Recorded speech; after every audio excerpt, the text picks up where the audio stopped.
Bonjour, c'est le Trader Zen du site letradingzen.fr. On se retrouve aujourd'hui pour une nouvelle vidéo. On va parler du CAC 40 et puis d'autres titres. Les titres que j'ai abordés dans des vidéos indépendantes que vous pouvez retrouver sur la chaîne. Donc un petit mot d'ailleurs sur la chaîne avant de commencer rapidement.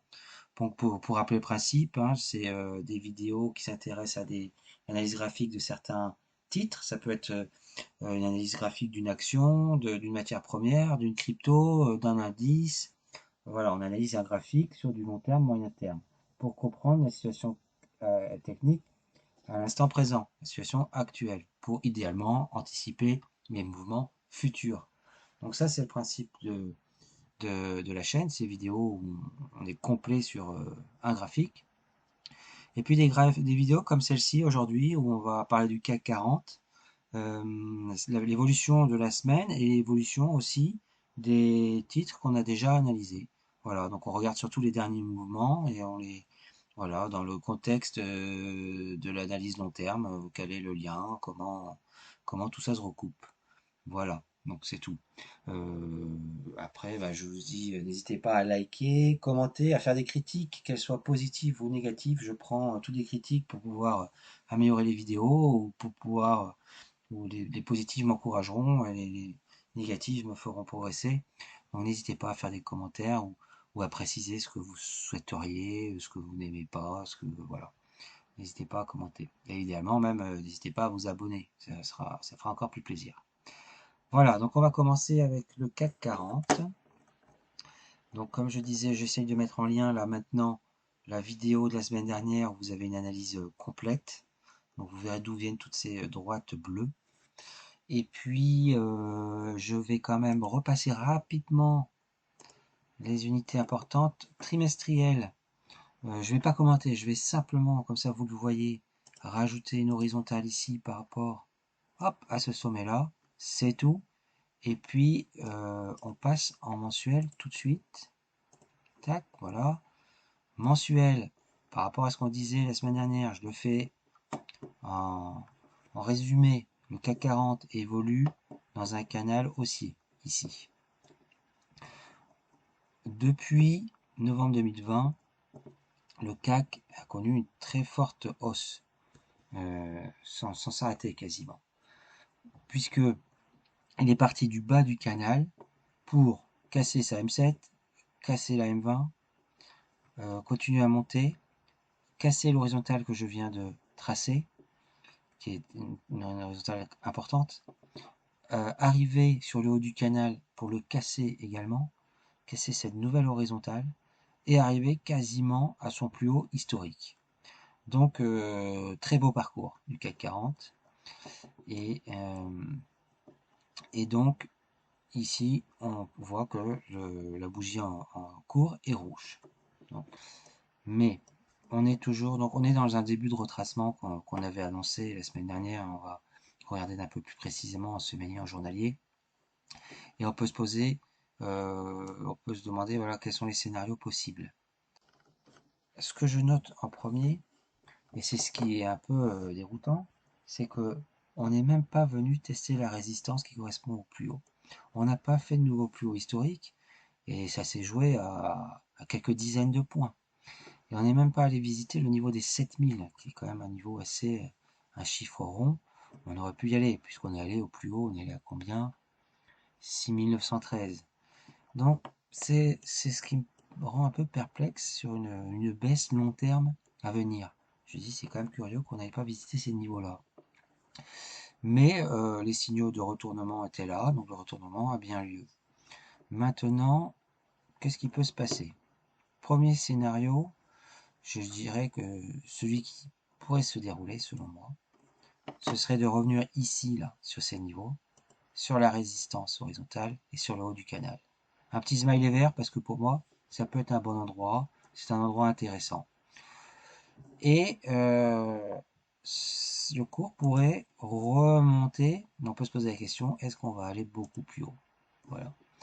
Donc, est-ce qu'on fait simplement un throwback sur le canal et pour repartir à la hausse, souffler un petit peu parce que quand même la montée était très haute, Ça, c'est un scénario possible.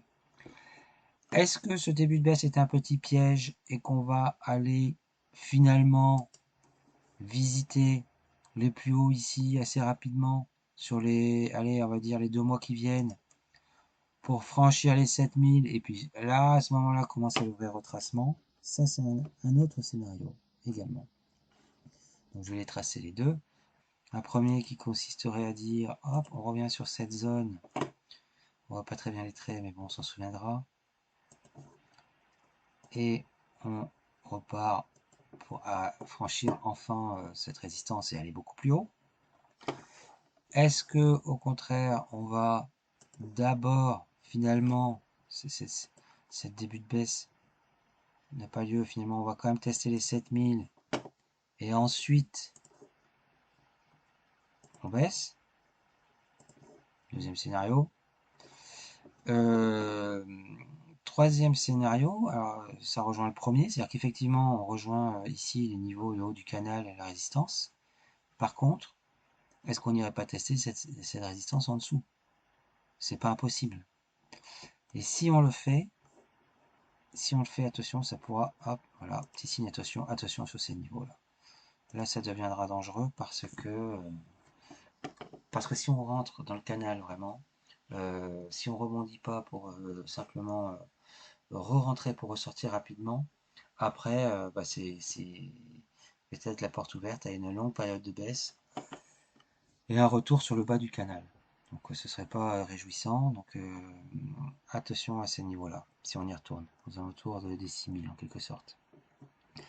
Donc voilà, je vais mettre un peu de couleur pour qu'on y voit un peu plus clair. Voilà, j'ai mis quelques couleurs.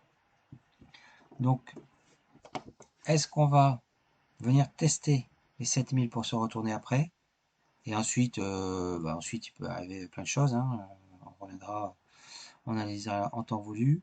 Est-ce qu'au contraire, on va continuer la baisse actuelle pour revenir rebondir sur ces niveaux-là, pour pouvoir ensuite s'envoler, franchir les plus hauts et vraiment attaquer une belle montée, en réalisant une respiration que le cours apprécierait, je pense, étant donné la montée.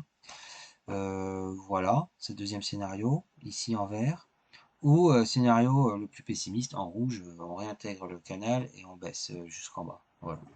Donc moi personnellement, je reste sur le scénario vert pour l'instant. Faut se tenir prêt à tous les scénarios, évidemment. Pourquoi le vert? Eh ben pour savoir, on va zoomer. Donc on passe en semainier. Donc voilà. Voilà le semainier. Ah, on retrouve nos scénarios là. Bon, pourquoi pas. On fera le tri après. Donc en semainier, on remarque donc la bougie rouge qui vient de s'écouler, qui vient de se réaliser sur la semaine écoulée, qui va nous amener donc gentiment vers ses résistances principales bleues. Donc on avait repéré cette divergence baissière, signal baissier, une première bougie rouge ici en dehors du biseau, donc un biseau cassé, et ça, ça c'est signe de baisse, donc ça s'est accentué cette semaine, et la logique serait que ça continue sur les semaines prochaines, jusqu'à rallier donc ces deux résistances bleues, et ensuite éventuellement un rebond. C'est le scénario vert. Si vous souhaitez davantage de rappels théoriques, puisque là on parle de divergence baissière, on parle de biseau ascendant, de cassure de biseau, il y aurait des choses à dire. Si ça vous intéresse que je fasse des rappels, soit pendant les vidéos, je m'étends un petit peu sur la théorie, soit des vidéos séparées, dites-le moi en commentaire. Ça m'intéresse de savoir ce que la majorité pense. Donc voilà, ça c'est dit. Donc je m'étends pas sur les rappels théoriques pour l'instant. Je reviens une seconde sur le mensuel. Voilà. Pour tracer les niveaux de Fibonacci. Et simplement remarquer qu'à 23,6 aussi on est proche de la résistance qui est à 6080. Donc si tout ça cède, c'est là que je dis qu'on sera en zone de danger. Donc on aura l'occasion d'en reparler. Hop, on l'enlève pour l'instant. Je reviens en semainier. En semainier, on a vu le principal, les différents scénarios, le biseau, Voilà. Donc, passons en journalier. En journalier, bon, bah, on retrouve notre cassure de biseau avec des bisous, des bougies dans l'ensemble plutôt rouge. C'est orienté vers le bas. Voilà. Donc, rien n'indique que. Il y a rien pour que ça se retourne maintenant, quoi. Je pense qu'on va aller tranquillement vers ces deux premières résistances. Et sur le CAC, je pense qu'il n'y a rien de plus à dire. Donc passons aux autres valeurs. Et commençons par DBV Technologies. Je vais me mettre en semainier. Voilà. On voit que le cours évolue dans sa bande de Bollinger très étroite. C'est horizontal malgré cette cassure de résistance oblique. Le cours n'a pas l'air décidé à descendre franchement, il n'est pas décidé à monter non plus. C'est évolue dans ces bandes de Bollinger, comme j'ai dit, très étroites. Donc ça devrait bouger, exploser à un moment ou à un autre. Euh, Rien n'indique quand. On ne sait pas trop à quoi s'accrocher pour avoir le bon timing. C'est voilà, c'est assez compliqué des bébés. Mais bon, il faut être patient et regarder bien où on se trouve par rapport au graphe. Donc ici, on voit, hop, je dézoome. Quand on trace, je vais le retracer.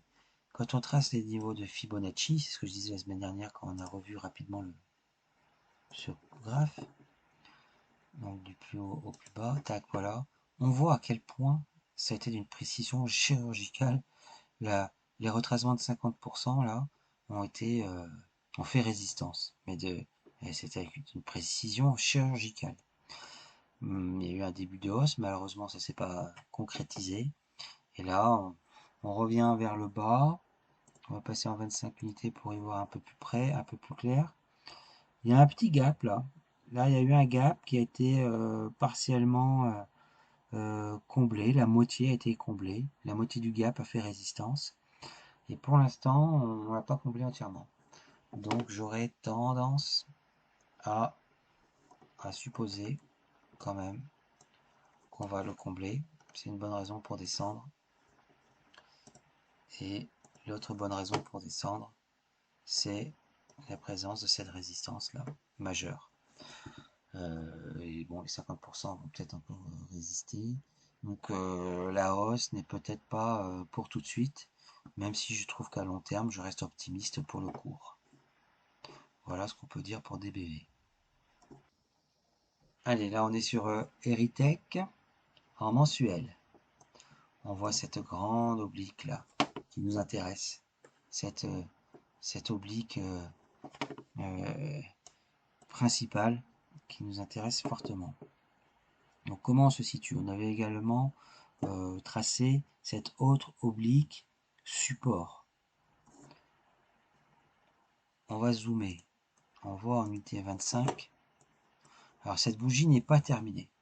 Et on voit qu'on s'est immiscé sous cette oblique et qu'on est revenu dessus. Donc elle semble jouer son rôle, c'est intéressant. Et elle n'a pas cédé pour l'instant. On pourra vraiment conclure que à la fin du mois, quand la bougie sera terminée. Mais que la bougie peut être très différente de ce qu'elle est aujourd'hui. On passe en semaine. Et on la retrouve, notre oblique, ici en semainier. Et on voit bien qu'elle rejette les cours. Et là, c'est quand même allé très bas. Enfin, très bas. C'est quand même allé assez bas sous l'oblique. Et c'est bien remonté. Donc, bah ça, c'est plutôt encourageant pour la suite. On regarde d'un peu plus près encore. En journalier. On va dézoomer un peu. C'est toujours bien d'avoir du recul. Hein. Voilà. On voit deux belles bougies. Des volumes qui sont pas très importants, même si on se met en 25 unités, on voit qu'ils sont quand même plus hauts que les dernières moyennes. Donc il y a peut-être quelques stops qui ont été cherchés, ce qui moi personnellement me plaît pour la suite. Donc sur ce titre-là, je reste également positif et optimiste. Allez, on passe à Biomérieux.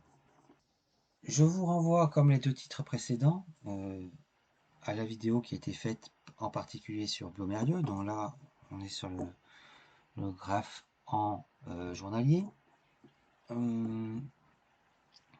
Donc j'ai fait une vidéo le 28 août. Dans le 28 août, c'était ici, où on disait que tout était dans le vert. On pouvait être optimiste. Bon, bah ça s'est vérifié, hein, alors que le CAC, lui, a plutôt eu tendance à baisser. Je pense, je n'ai pas vérifié, mais à mon avis, oui. Le cours, lui, est bien monté. Donc c'est confirmé. J'avais évoqué deux scénarios possibles. Soit on revenait ici sur cette résistance pour rebondir et ensuite attaquer la hausse. Soit on montait tout de suite, on rebondissait, on joue un peu sur la résistance oblique. Euh, bon, bah, le premier scénario, on aurait pu croire sur la bougie suivante du lundi, dans le mardi, avec cette baisse que c'est ce qu'on allait faire. Finalement, on est reparti à la hausse aussitôt. Et là, on se retrouve sur cette résistance oblique. Alors un petit mot sur cette résistance oblique, parce que c'est quand même assez intéressant. C'est une résistance tracée en mensuel. Tac tac, les Fibonacci, on en avait parlé, je les efface. L'oblique, je vais la retracer en direct, en bleu, parce que maintenant je préfère le bleu. Hop. Alors moi, ce que j'aime bien, c'est tracer les obliques avec le haut des corps vert. Voilà. Voilà, ça c'est mon oblique en mensuel. Et, et, non, je triche un peu là, je ne vais pas tricher. Voilà l'oblique en mensuel. Hop, non, on va pas fermer maintenant, qu'est-ce qu'il me dit? Je reviens en journalier. Voilà, on était comme ça. En fait. Et on voit que donc, on a rejoint cette oblique bleue. On est passé au-dessus. Petit doji là, corps rouge. Attention. Attention, bah voilà, on est dans un niveau où ça peut bouger un petit peu. Mais le cours va tellement bien, de toute façon, au-dessus de sa M7, au-dessus de sa M20, tout va bien dans toutes les unités. Bon, l'oblique peut résister un petit peu, à voir, ou alors ça va attaquer fort tout de suite. Donc ce que je pense, c'est que ça peut résister un peu. L'oblique peut rejeter un peu les cours vers le bas. Pour autant, c'est pas le moment, à mon avis, d'aller jouer de shorter la valeur. Faut pas jouer à la baisse. Faut pas forcément vendre non plus, parce que si vous êtes dans ce trade là, que vous, ce qui était intéressant, c'est intéressant, c'est de jouer la hausse. Donc ce serait dommage de rater un mouvement fort, parce que là la question c'est voilà, est-ce que on va aller haut comme ça quoi. Ça c'est envisageable. Maintenant, hop, ça peut être quand même avec, ça peut se faire en deux temps quoi. Ça peut se faire en deux temps, quelque chose comme ça à peu près. Hop, hop, hop, voilà. Voilà pour Biomério. Écoutez, merci d'avoir écouté cette vidéo. Je rappelle ce que j'avais dit au début. N'hésitez pas à liker, commenter et aussi à vous abonner. Je vous souhaite une bonne journée, je vous dis à bientôt. Allez, au revoir.